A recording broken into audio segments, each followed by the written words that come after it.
Baginda Sultan Omar adalah Sultan Terengganu yang ke-9. Baginda memerintah dari tahun 1839 sehingga 1876.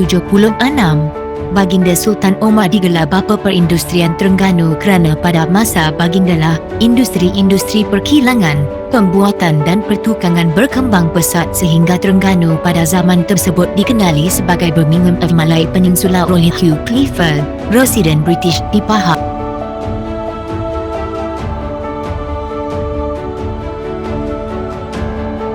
Baginda Sultan Omar terkenal sebagai seorang pemerintah yang mempunyai sifat keusahawanan yang tinggi.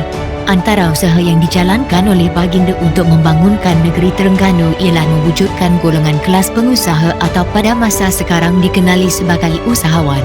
Pada zaman baginda Sultan Omar, perusahaan seperti pembuatan peralatan senjata, pembuatan tembaga, penunan songket, pembuatan kapal dan pertukangan kayu banyak diusahakan oleh penduduk tempatan sehingga wujudnya satu kelas masyarakat yang dipanggil pengusaha atau usahawan.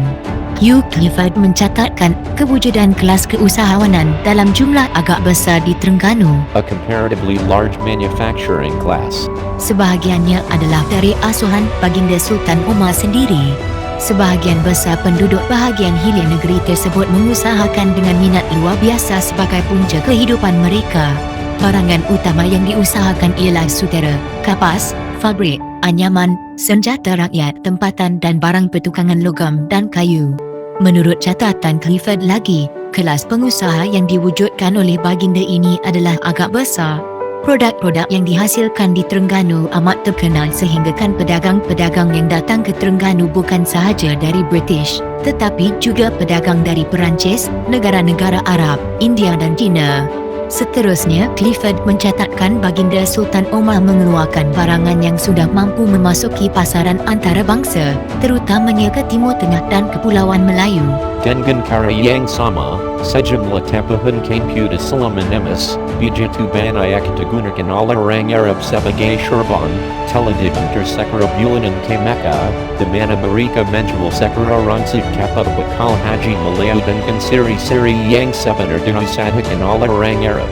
Baginda Sultan Omar juga telah mendirikan sebuah wakaf yang diberi nama Wakaf Marhum Baginda. Wakaf ini berfungsi sebagai tempat pembelajaran dan latihan untuk rakyat.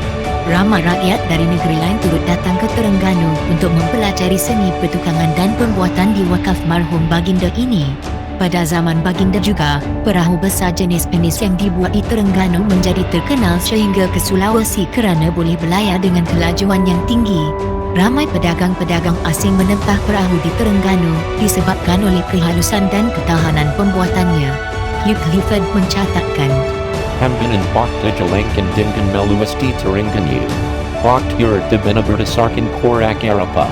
Suatu sini yang diajar oleh Selassie tukang baginda Sultan Omar dengan menjadikan kapal buatan Singapura sebagai model. Buatan dan hasil naya begitu tinggi mutu naya berbanding dengan mana-mana bot yang dikeluarkan dari limbangan kapal di selat.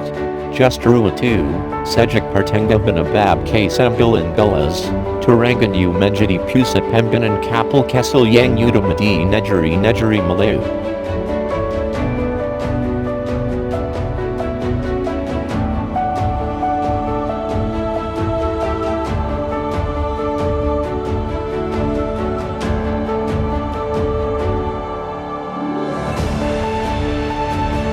kemahiran pembuatan kapal ini masih lagi diwarisi sehingga ke hari ini di Terengganu, walaupun bilangan limbungan membuat bot semakin berkurangan.